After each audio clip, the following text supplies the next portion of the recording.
Recording.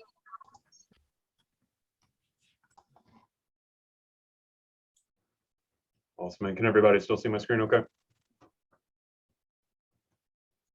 Yes, perfect. Awesome. Doc Laffey is out of town this week. He took a vacation, contrary to popular rumor. We let him do that every now and then. So it will be me and Trish holding down the fort today.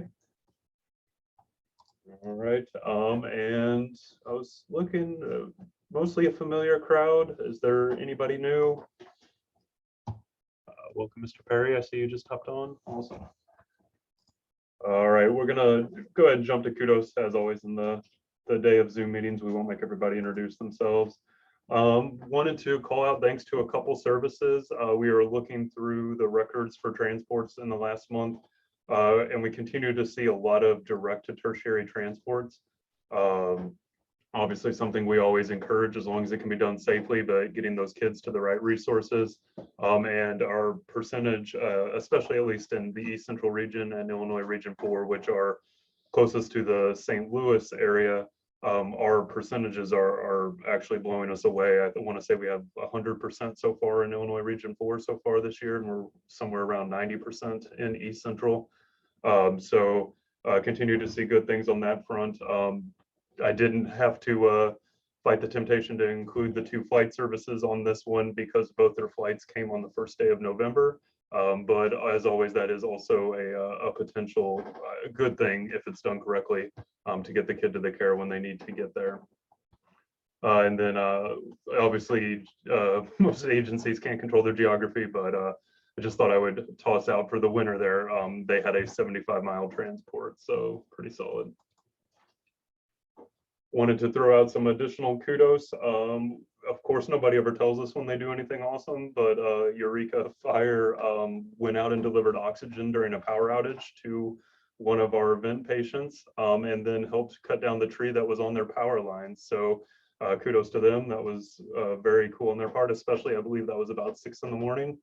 And I am new to the wood chopping business, but that doesn't sound like a fun thing to be doing at 6 in the morning. So kudos to them.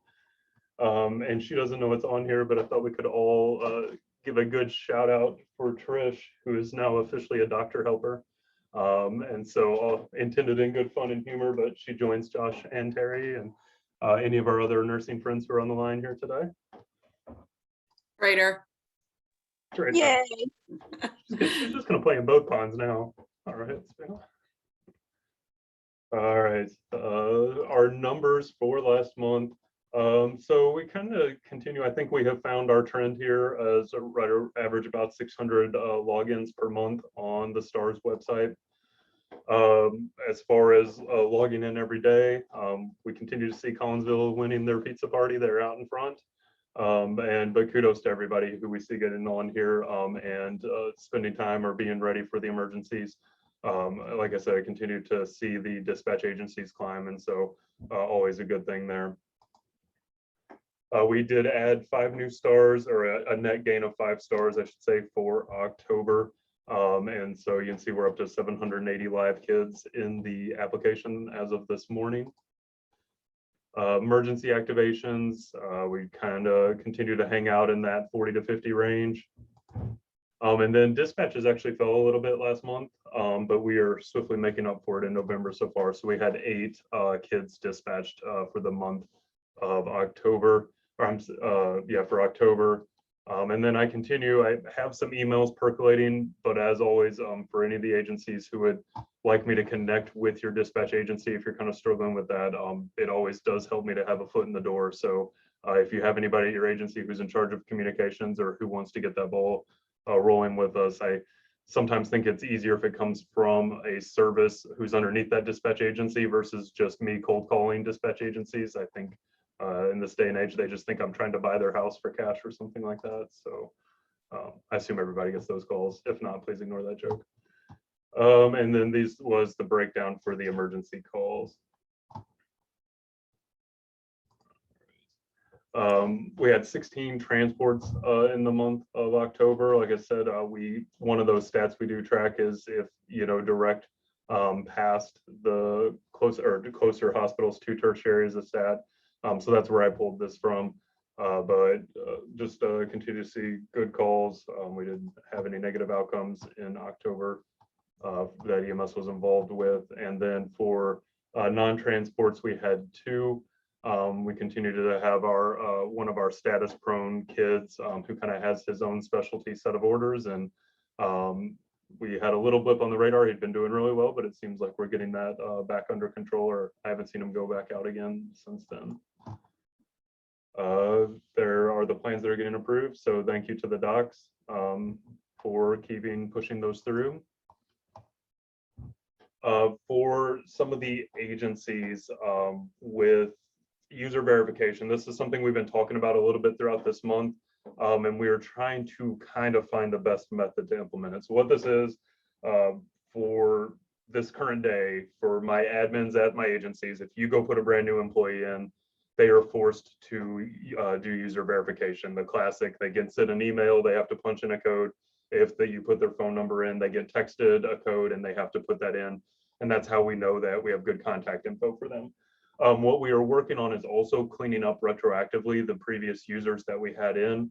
And this is proving to be a little bit more of a task, just in that we basically have to reset a whole agency at once. And I hate to speak on behalf of the agencies I work for, but it seems like it's a bit of a struggle to get everybody then to turn around and log in and authenticate themselves. The problem with that is, in the meanwhile, if dispatch sends out any plans to them, if they don't have an authenticated account, they will not receive that. So it takes just a little bit of coordination whenever we're going to reset this with your agency. And I was going to kind of get a feel for the crowd. Kind of the way I think it's going to work best is if we tie it in with training. You know, if we just do it out of the blue, like Monday, and do this service and nobody really knows about it and it's not tied to anything. You know, a lot of people, your providers lead busy lives and they're not going to remember to go in and change that. But if we maybe tie that into a training and do a practice dispatch while we're just sitting there, I thought that might be a little bit more successful. So whether we kind of just want to schedule that out for your agencies next year, if me and Trish happen to be coming out to train, if we want to set aside like just an online training solely focused on that. I was kind of gonna get some feedback. I know a couple agencies here can sort of almost mandate it through their setups and others can. So were there any strong feelings for or against that?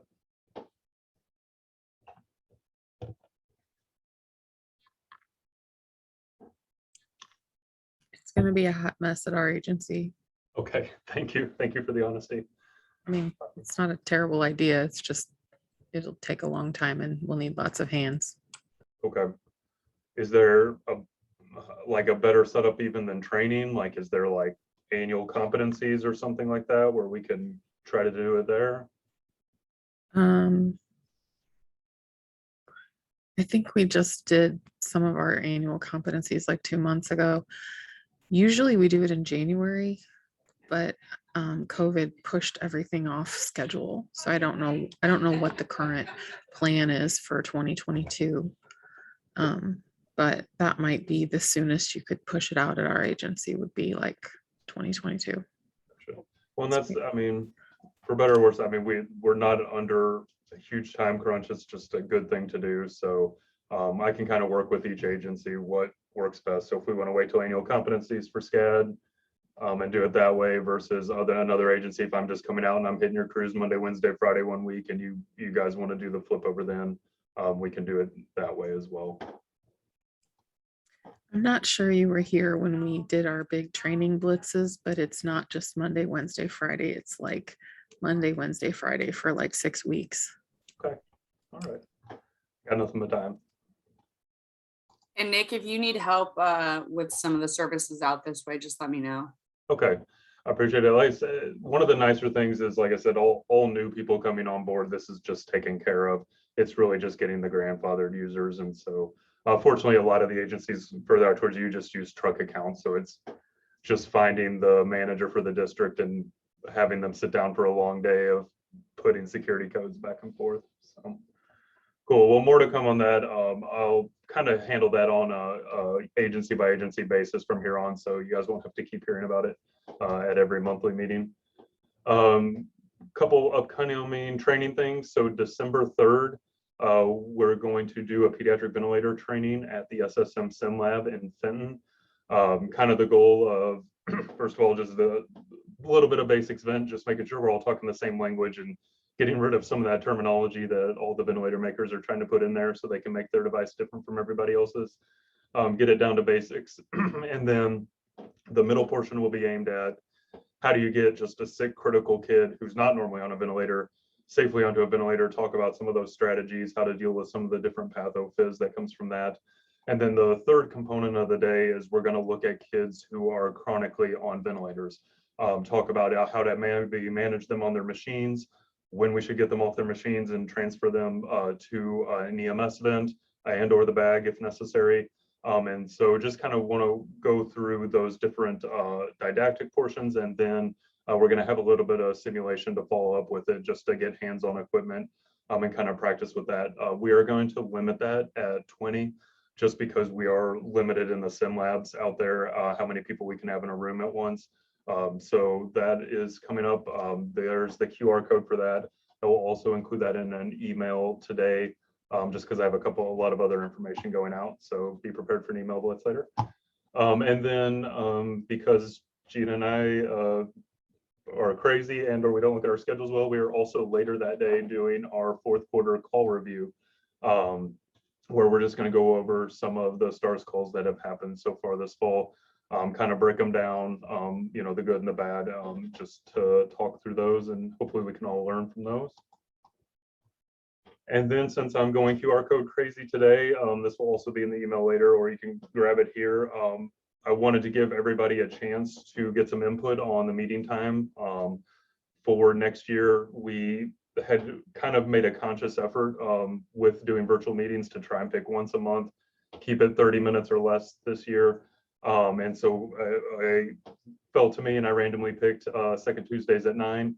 But I am open and flexible if there's other times that will work better for people. So there's just a survey both for times and then a little bit on content, you know, so you can let me know what do you like that we present in these meetings and what, you know, what is less important to you. So all that is available through there.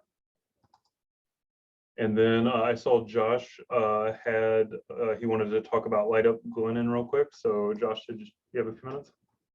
Yeah, just while I had everybody, and I know Chris is going to be a big part of this. A couple of years ago, we did it at Glennon where we invited any fire, EMS, public safety folks to come sing Christmas carols to the kids for like 10 minutes or so, turn on all the flashy lights, get hot chocolate, all that kind of stuff. I'm waiting on the official save the date so that I can send it out to everybody, but we're going to do that again this year on December the 6th and December the 20th. It's just kind of a nice low pressure, you know, get out and, you know, look fancy in front of all the public and turn on your flashy lights. So once I get that, I'll share it with everybody and I'll share it back to Nick so he can send it out to this group. And we'll arrange things and get it going. Was there anything else, just open forum that anybody wanted to bring up or problems they're having with the program? Or? Nick, really relevant to your last slide, the QR code for the vent training takes it doesn't take me to the right registration spot. Well, that's really important to know, Danny. So everybody ignore that one. And I will get that fixed. Okay. I computer well most of the time. All right. The other one worked. Excellent. All right. It's because you didn't use the dinosaur on that one. Oh, Google didn't give me the dinosaur. Oh, you know what? SurveyMonkey. They want me to pay for it. That's why it didn't give me a dinosaur. All right, I'll get that fixed. Awesome.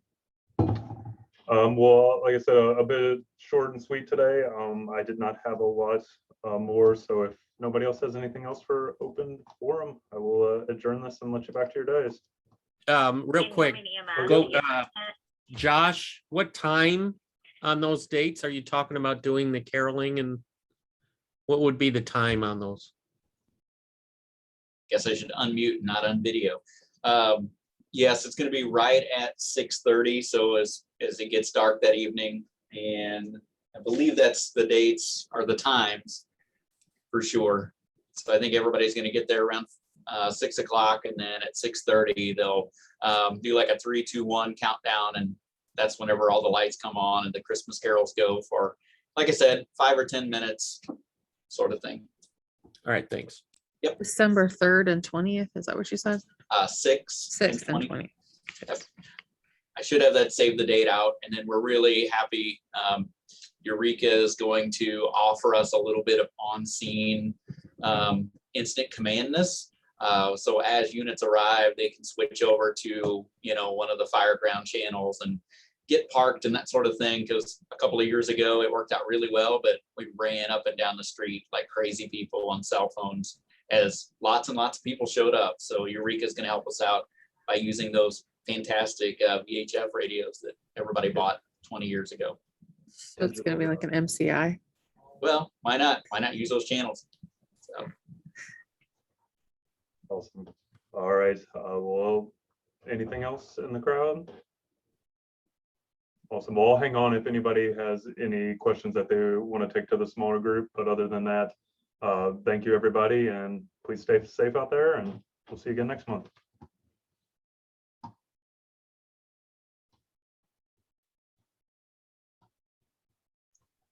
Happy Thanksgiving, everybody. That's a classy thing. I should say stuff like that.